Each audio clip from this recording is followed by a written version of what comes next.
I love coming to French Prairie Perennials with my friend Rick Naylor because you always have interesting plants. So what do you have for us today? Well, we got a couple of things that we want to look at today, but one thing I want to say first is that, this is the final episode of Garden Time. Yep. And I want to take time to thank Garden Time for everything they've done for the industry over the years.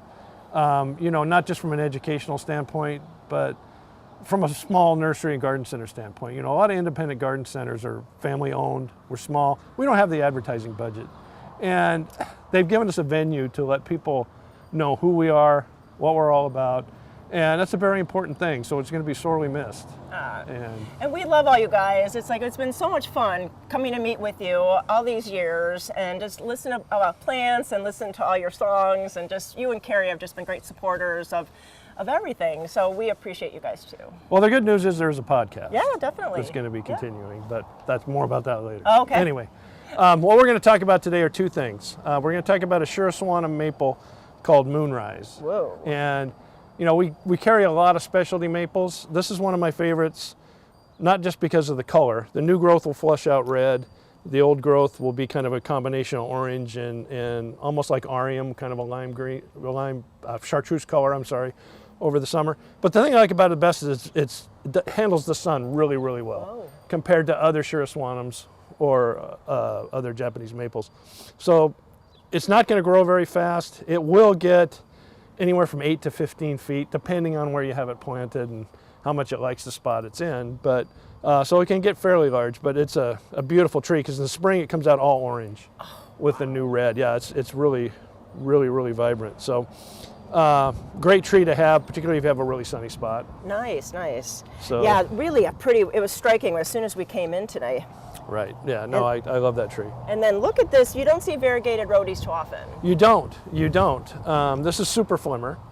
And the great thing about super flimmer is it'll also handle a lot of sun, which a lot of roadies won't. Right. So that's the good part of it. The other part is that it doesn't get as big as your typical roadie. Super flimmer is only going to get in the 4 to 5 foot range when it's fully grown. The flower, as you can see, is kind of a lavender colored flower, but even when the flower isn't there, you get the variegation and the color all year round that you don't get with other roadies. So that's why it's one of my favorite roadies, is because it's got the foliage color and the flower and the size. It fits into a smaller yard really well. Yeah, and that's really important because there are a lot of smaller yards these days. Right. Yeah. Perfect. Gardens are shrinking for sure. Yeah. So the other thing about these two plants is very low maintenance. Oh, so that is good. It is. We're all busy people. Absolutely. And here at French Prairie Perennials, they have lots of trees and shrubs, but we're going to go over and talk to Carrie about perennials because you have a lot of those too. That's right. All right. Yep, let's Thank you. go.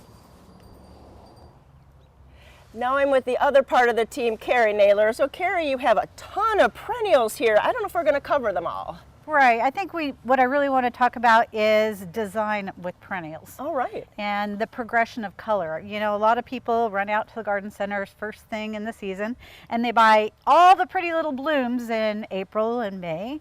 And then in August, they have no color, just a lot of green plants. That is true. So how can we help not have that? Well, what I've done for you today is brought a selection of plants that some I call one-hit wonders. So for instance, this poker plant, it blooms lovely right now, but they're not going to be in bloom in August. So what I recommend when customers design with perennials is to select other plants that have that same color or general color and plant them next to them, because your eye, whether you realize it or not, is going to be searching for yellow in that spot. And when it's done and cut back, you don't have yellow anymore. So I recommend that you purchase other plants that have the yellow general color, and then decide, some tall ones, some medium ones, some short ones, so that you've got also the sequencing of the perennials going on according to size. And then come August, September, you're going to have something in that space that's beautiful and attractive. Right. Oh, that is great. One plant that I really, really enjoy that has come out recently is the Ekabekia, which a lot of people might say, oh, that's a Rudbeckia. I've had that in my garden for years. It is a combination of Echinacea and Rudbeckia. And what's nice about this is it's a true perennial. It's well behaved. It stays in its spot. Whereas the Rudbeckia that looks very similar to this is something that's more of an annual that goes to seed. People see it come back next year, so they think it's perennial, but it's really not.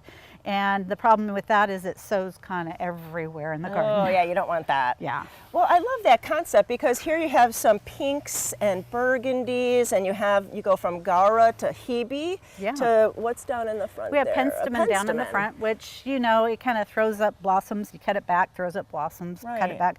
And so it's a plant with a lot of merit. Hummingbirds love it, but the problem is it's not always in color. Definitely, definitely. And then to the blues, you have different blues and kind of lavenders. Yeah, so lavenders, you know, is a strong spring plant, and so are lupins. However, they're kind of an early season plant. This campanula blooms all summer long. It's a great ground cover. Nice, nice. And here you have some texture, which is really cool with grasses. So Yeah. that's really neat. And I really like that this Japanese bloodgrass has the reds in it, along with the red perennial lobelia. A lot of people are really surprised that there's such a thing as a perennial lobelia. Right, right. And the red stalks on these in August, September are fantastic. Ah. And I love this plant for on the shadier side. It doesn't have to be like covered in shade, but I think it does really nicely in a north-facing spot. And everybody says, wow, what's that plant? You know, I have it planted in front of the store. And that's what sells it. When they see it, it's like, oh yeah, it's a no-brainer. Plus it's a hummingbird plant. Oh, that is Yeah. perfect. Well, I think that concept, thank you so much for helping us, because I think design sometimes gets the back seat because we're all excited about plants. So really, I think Carrie has given us some wonderful ideas. Come out to French Prairie Perennials. They have beautiful plants. They have a great gift shop. It's right in downtown Aurora. Thanks so much, Carrie. Thanks, Appreciate Judy, it. for coming out.